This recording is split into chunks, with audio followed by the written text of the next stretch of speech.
বিৰাটেই বেদনাদায়ক আৰু দুখদায়ক ঘটনাই আৰু বিৰাটেই মানে বেয়া লগা আৰু এই ছবিখিনি যিখিনি চালোঁ এইখিনি বিৰাট দুখ লগা।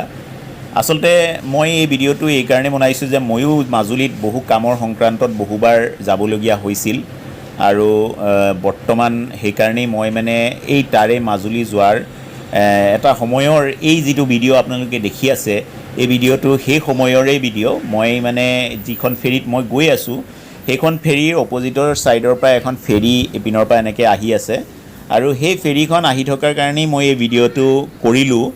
আৰু এই ভিডিঅ'টো আচলতে মই এইকাৰণেই আপোনালোকক দেখুৱাইছোঁ যে এইখন এখন মানে ব্ৰহ্মপুত্ৰ যি যাত্ৰা ময়ো প্ৰথমবাৰ কৰোঁতে মোৰো বিৰাটেই ভয় লাগিছিলে। এই ফেৰীৰ যিটো যাত্ৰা আছিলে আৰু উপায়বিহীন হৈ পেলাই এনেকৈ যাত্ৰা দি মই যাবলগীয়া হৈছিলে।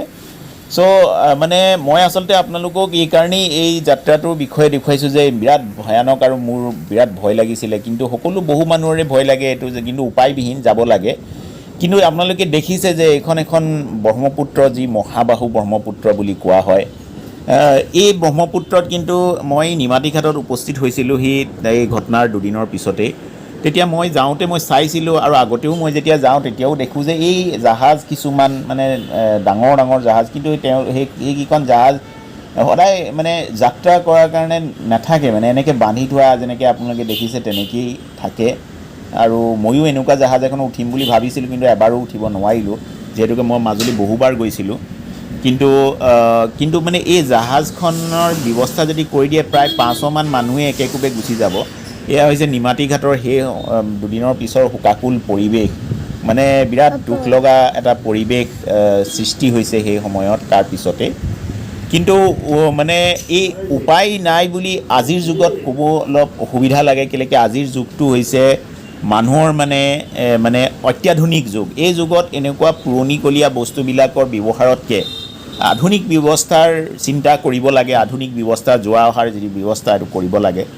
লগতে যি ব্যৱস্থা, মই যেতিয়া ফেৰীত গৈছিলোঁ তেতিয়া মই প্ৰথম মোৰ চকু পৰিছিলে যে লাইফ জেকেট কিমান আছে বা এনেকুৱা টিউব বা কিবা এটা যদি অঘটন ঘটি যায় মই কোনটো টিউব ল'ম। তেতিয়া দেখিছোঁ প্ৰায় মানুহ আছে, যদি 150-200 যদি মানুহ আছে তেতিয়াহ'লে কিন্তু তাত টিউবৰ ব্যৱস্থা আছে 20টামান টিউবৰ, মই মানে এনেকুৱা লাইফ জেকেট বা টিউব মিলাই পেলাই।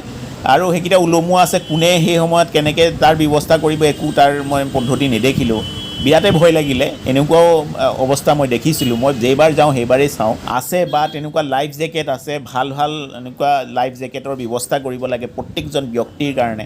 যিকেইজন বোটত এনেকৈ উঠে সেই উঠিলেই তেওঁলোকক সেই বোটৰ ব্যৱস্থা মানে সেই লাইফ জেকেটৰ ব্যৱস্থা কৰিব লাগে, তেতিয়াহে উঠিবলৈ দিব লাগে। এই ব্যৱস্থাবিলাক আচলতে আমি সকলোৱে যদি মানে ব্যৱস্থাখিনি কৰিবৰ কাৰণে আমি চৰকাৰৰ ওচৰতে হওক বা যি প্ৰশাসন আছে যোনে আছে তেওঁলোকক কওঁ, কেলৈ জীৱনৰ এটা মূল্য আছে আৰু এই মূল্য যোনে হেৰাই যায় তেওঁলোকৰ ঘৰৰ মানুহে বুজে। যিহেতুকে আমি এইটো কৈ থাকিলে বাহিৰৰ পৰা একো নুবুজোঁ। সেইকাৰণেই মই আপোনালোকক এই ভিডিঅ'টো দেখুৱালোঁ। চ' ধন্যবাদ। বেছি নকৰোঁ দীঘল। জয় আই অসম।